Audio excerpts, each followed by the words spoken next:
Orang tua ini membawa sekarung uang ke bank untuk menyetor uang. Setelah melihat pegawai itu melihat banyak uang receh, wajahnya penuh dengan kebencian. Tunggu sebentar. Dia memiliki terlalu banyak uang receh dan harus membutuhkan waktu berapa lama untuk bisa menghitung semuanya. Kemudian beritahu resepsionis untuk membawanya ke kantor lain. Tapi setelah pergi ke tempat lain, semua orang tidak ada yang mau melayaninya. Tapi laki-laki ini sama sekali tidak membencinya. Sebaliknya, dengan sabar dia membantu merapikan uangnya. Akhirnya ia telah merapikan semua uangnya yang berjumlah 7.000 yuan. Jadi ia memberinya saran jika uangnya disimpan. Bunganya tidak banyak, tetapi jika Tuan menaruhnya di bank, Tuan dapat menghasilkan banyak uang. Melihat pria tua yang kelelahan, ia bahkan memberi jatah makan siangnya pada pria tua ini. Lelaki tua itu segera mengikuti sarannya untuk menyimpan semua uangnya. Tapi lelaki pria tidak pernah berpikir, karena kebaikannya yang tidak disengaja itu dapat membantunya mendatangkan banyak pelanggan. Kami di sini untuk menabung kepada pria baik kemarin. Meskipun mereka semua adalah pemulung, tapi mereka memiliki banyak uang. Akan tetapi mereka masih merendahkan para pemulung itu. Jadi salah satu dari mereka memberitahu manajer selama rapat, Tielu telah mengubah bank menjadi kamp pengungsi. Bahkan baunya tidak enak dan dapat merusak para citra bank. Tetapi manajer mengatakan, selama ini bisa menghasilkan uang. Ia dapat melakukan apa saja. Akan tetapi wanita ini telah mengambil kesempatan. Ia berperan seolah-olah dapat menangani semuanya.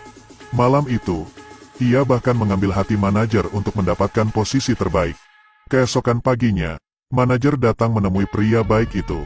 Akan tetapi ia berpura-pura memujinya.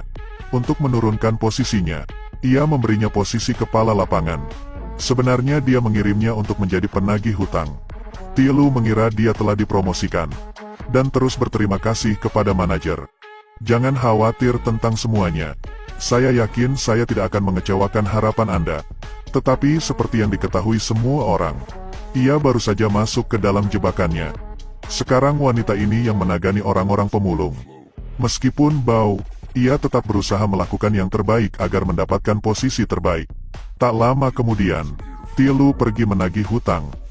Ternyata itu sama sekali bukan hal yang baik. Ia dapat menemukan banyak masalah ketika terjun ke lapangan. Ketika Tielu kembali, manajer tidak banyak mendengarkan. Ia hanya ingin melihat hasil tanpa mendengarkan alasannya. Dia bahkan mengkritik Tielu. Sebagai hukuman, gaji bulan ini dipotong. Sekarang ia tidak hanya kehilangan gajinya, bahkan ia tidak akan mendapatkan bonus. Tetapi semua ini belum berakhir. Perusahaan sedang mempersiapkan evaluasi karyawan yang sangat baik baru-baru ini. Saat di jalan ia bertemu dengan wanita licik ini. Meskipun terlihat ramah di luar, tapi busuk di dalam, Tielu masih tidak mengerti apa yang sedang terjadi.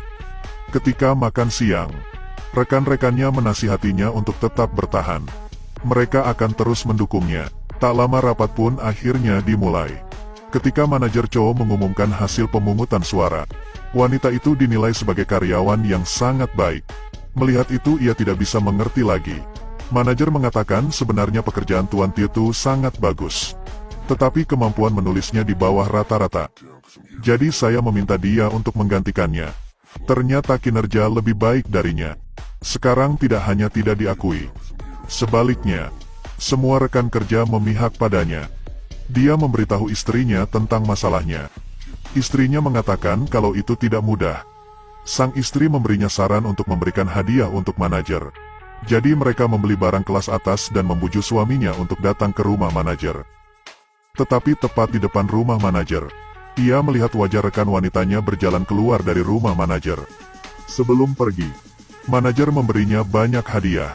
Melihat pemandangan ini, Titu baru ingat bahwa istri manajer sedang dalam perjalanan bisnis bulan ini. Saat ini ia tahu trik yang dilakukan teman kerjanya. Kemudian ia bertanya kepada istrinya, apakah hadiah ini masih pantas baginya? Meskipun begitu, kita harus tetap memberikan hadiahnya. Setelah banyak berdiskusi malam itu, sang istri dengan cepat menemukan cara. Dia ingin membantu suaminya mendapatkan kembali semua yang pantas dia dapatkan. Saat ini wanita itu masih bisa tertawa dan tersenyum. Apakah dia bisa membalikan keadaannya? Tunggu episode selanjutnya.